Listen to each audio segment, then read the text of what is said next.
हमारी क्लासेस में आप सभी का स्वागत है। हम एक सीरीज चला रहे हैं जिसमें पोषण या आहार के प्रमुख तत्व या घटकों की बात हम कर रहे हैं, जिसमें कार्बोहाइड्रेट, विटामिन, फैट की बातें पहले हो चुकी हैं। अगर अभी तक आपने वो वीडियोस नहीं देखे हैं तो आप हमारे चैनल पे जाके उन्हें देख सकते हैं। आज का हमारा जो टॉपिक है इसी सीरीज में वो है खनिज लवण, मिनरल एंड सॉल्ट। तो जानते हैं हम कि खनिज लवण क्या होते हैं, क्यों हमारे लिए मिनरल्स उपयोगी होते हैं और इनकी कमी से कौन सी बीमारियां होने का खतरा होता है। तो सबसे पहले देखते हैं कि खनिज लवण या मिनरल्स होते क्या हैं। मिनरल एक अकार्बनिक तत्व होते हैं। मिनरल्स अकार्बनिक तत्व होते हैं जिनसे हमें ऊर्जा नहीं मिलती। जिस प्रकार विटामिन से हमें ऊर्जा नहीं मिलती, उसी प्रकार खनिज लवण से भी हमें ऊर्जा नहीं मिलती। तो ऊर्जा हमें कहाँ से मिलती है? तो ऊर्जा या एनर्जी का मुख्य जो स्रोत होता है वो कार्बोहाइड्रेट और वसा मतलब फैट होता है। परंतु खनिज लवण और विटामिन से हमें ऊर्जा नहीं मिलती, लेकिन हमारी दैनिक क्रियाओं को करने के लिए, शरीर के सभी अंगों को सुचारू रूप से सभी क्रियाओं को सही तरीके से चलाने के लिए खनिज लवण इम्पॉर्टेंट होते हैं। तो शरीर के उचित विकास और अच्छे स्वास्थ्य के लिए मिनरल इम्पॉर्टेंट होते हैं। लगभग 20 प्रकार के मिनरल हमारी बॉडी में पाए जाते हैं, जो कि हमारे शरीर के कार्य को सुचारू रूप से चलाते हैं, पर इनकी बहुत कम मात्रा, अत्यंत अल्प मात्रा हमें जरूरी होती है। इसलिए इन्हें हम अल्प पोषक तत्व कहते हैं। अल्प पोषक तत्व इन्हें कहा जाता है, खनिज लवण को। देखते हैं, हमने खनिज लवण को दो भागों में विभाजित किया है।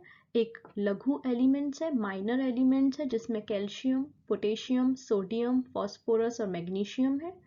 एक है ट्रांस एलिमेंट जिसमें आयोडीन, जिंक, लोहा मतलब आयरन, तांबा और कोबाल्ट है। तो इस तरीके से हमने मिनरल को दो कैटेगरी में डिवाइड किया है। मिनरल हमारे खाने का प्रमुख स्रोत होते हैं। हरी सब्जियां, पालक खाने से, फ्रूट्स खाने से, साबुत अनाज खाने से हमें मिनरल मिलते हैं।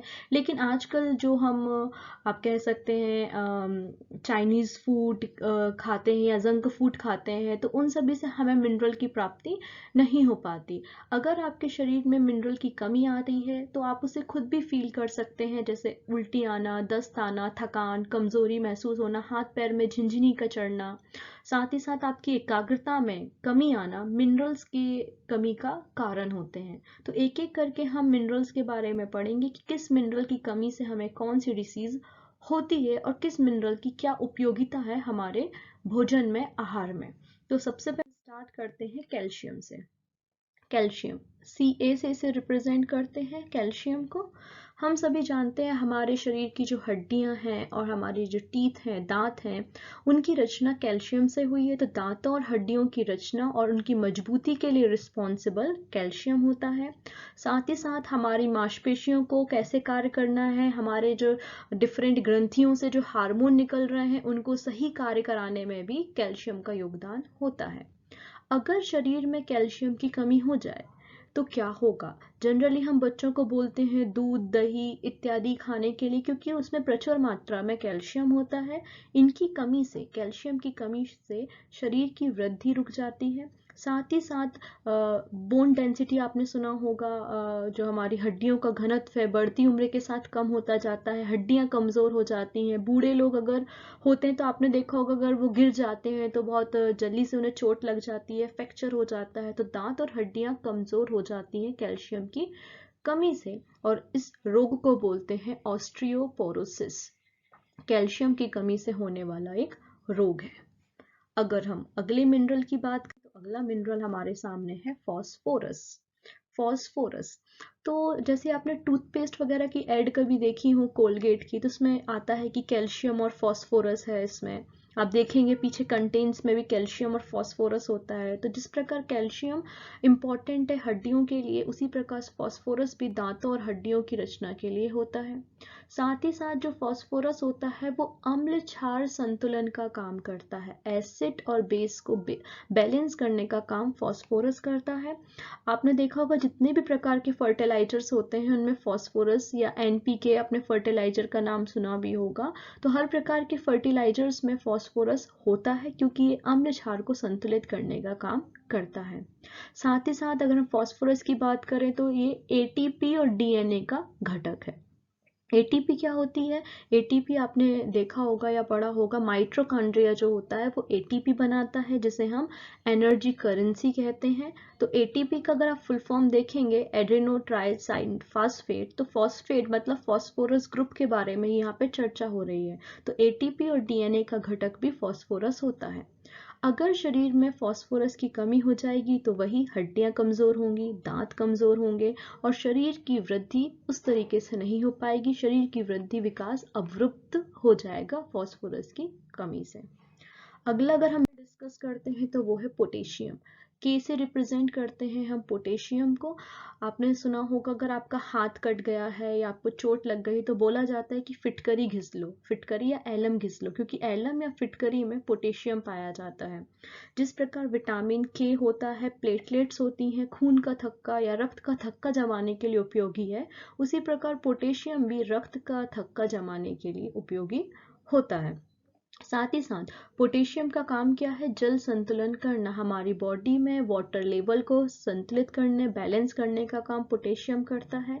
साथ ही साथ पोटेशियम कार्बोहाइड्रेट को ऊर्जा में बदलने का कार्य करता है और हमारे हृदय स्पंदन या हार्ट फंक्शन को, हार्ट बीट को कंट्रोल करने का काम पोटेशियम होता है। अगर पोटेशियम की कमी हो गई तो आपको क्या होगा? स्ट्रोक आने के चांसेस होते हैं। हार्ट बीट अगर अनियंत्रित हुई तो इंसान की मृत्यु भी हो सकती है। साथ ही साथ पोटेशियम की कमी से निम्न रक्तचाप मतलब लो ब्लड प्रेशर जैसी समस्याएं आती हैं तथा मांसपेशियों में दुर्बलता आती है। मतलब पोटेशियम भी एक इम्पॉर्टेंट घटक है हमारे खाने का। अगला अगर हम डिस्कस करें तो वो है मैग्नीशियम। मैग्नीशियम को दिखाते हैं हम mg से। अगर आपने सुना होगा कि जो हमारे पौधे होते हैं हरे कलर के, उनमें क्लोरोफिल पाया जाता है और क्लोरोफिल का इम्पॉर्टेंट घटक जो है वो मैग्नीशियम होता है। मतलब पौधों को प्रकाश संश्लेषण कराने के लिए मैग्नीशियम इम्पॉर्टेंट होता है। तो ये तो प्लांट की दृष्टि से हमने देखा। अगर हम इंसानों की बात करें तो हमारे मानव शरीर में मैग्नीशियम का क्या काम है? तो प्रोटीन के निर्माण में, प्रोटीन के संश्लेषण में, उत्पादन में मैग्नीशियम की महत्वपूर्ण भूमिका होती है। साथ ही साथ मैग्नीशियम हमारी बॉडी में जो हमारा ब्लड शुगर है, मतलब रक्त शर्करा को नियंत्रित करने का काम मैग्नीशियम करता है। रक्तचाप को कंट्रोल करने का काम मैग्नीशियम करता है और मस्तिष्क के कार्य में भी सहायक होता है मैग्नीशियम।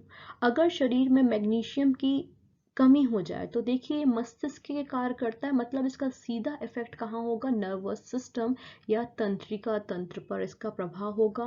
भूख में कमी होती है, थकान होती है, दुर्बलता आती है मैग्नीशियम की कमी से। अगर अगली हम बात करें तो आयरन, लोहा, आयरन Fe, पालक एक बहुत अच्छा, या हरी सब्जियां बहुत अच्छे स्रोत होते हैं आयरन के लिए।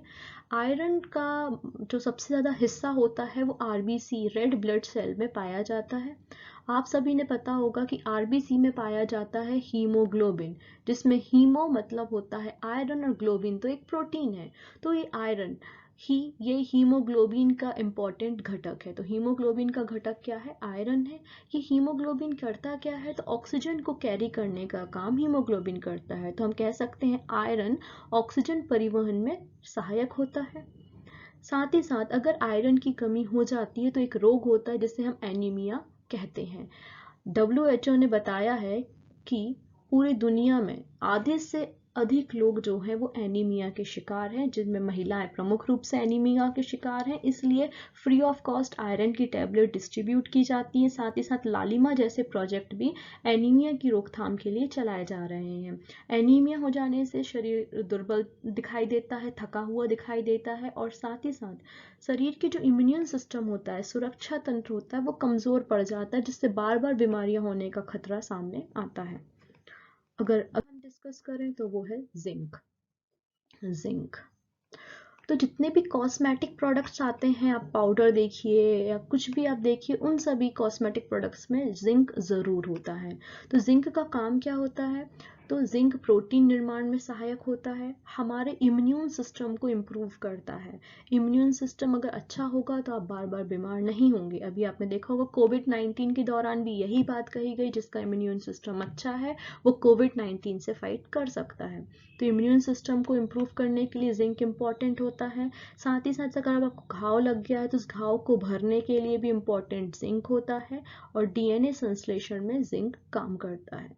अगर जिंक की कमी शरीर में हो जाएगी तो क्या होगा, तो बालों का झड़ना प्रारंभ हो जाएगा, आपकी जो त्वचा है वो खुरदुरी हो जाएगी। साथ ही साथ जो जनन क्षमता होती है, चाहे वो नर हो या मादा हो, तो दोनों की जनन क्षमता का क्षय भी जिंक की कमी के कारण होता है। इसलिए जिंक बहुत इंपॉर्टेंट आप कह सकते हैं एक मिनरल है। आगे देखें, लास्ट है हमारा आयोडीन। सभी ने सुना होगा आयोडीन युक्त नमक खाना चाहिए। तो आयोडीन का काम क्या है जरा वो देख लेते हैं। तो हमारे गले में एक ग्लैंड या ग्रंथि होती है जिसे थायराइड कहते हैं, और उस थायराइड ग्रंथि से एक हार्मोन निकलता है जिसे थायरॉक्सिन हार्मोन कहते हैं, और थायरॉक्सिन हार्मोन का जो घटक है वो आयोडीन है। तो थायरॉक्सिन हार्मोन क्या करता है, तो ये हमारे दिमाग का डेवलप करता है, हमारे ब्रेन के डेवलपमेंट का काम करता है, हमारे हड्डियों को मेंटेन करने का काम आयोडीन करता है। तो आयोडीन इसलिए हमारे लिए इम्पॉर्टेंट है। अगर शरीर में आयोडीन की कमी हो जाती है तो बुद्धिहीनता जैसी समस्या उत्पन्न हो सकती है, और एक रोग होता है जो कि आपने सुना होगा, कई बार एग्जाम में आया भी है, वो है ग्वाइटर या घेंगा। ग्वाइटर या घेंगा रोग आयोडीन की कमी से हो जाता है। इसलिए आयोडीन भी एक इम्पॉर्टेंट मिनरल है, इम्पॉर्टेंट खनिज है। इसके अलावा कुछ और भी खनिज होते हैं, जैसे अगर हम बात करें कॉपर की, तांबा की, तो तांबा क्या करता है, हमारे शरीर में जो मेलानिन प्रोटीन होता है, जो पिगमेंट्स होते हैं जिसके कारण किसी व्यक्ति के शरीर का कलर डिसाइड होता है, तो पिगमेंट बनाने का काम जो है वो कॉपर करता है। इसी प्रकार कोबाल्ट भी होता है जो विटामिन B12 का घटक है, कैंसर रोधी होता है। तो ऐसे कई और मिनरल्स भी हैं जो हमारे शरीर के लिए उपयोगी होते हैं। इसलिए हमें मिनरल युक्त खाना, हरी सब्जियां, साबुत अनाज, फल फूल इत्यादि का सेवन करना है। Thank you.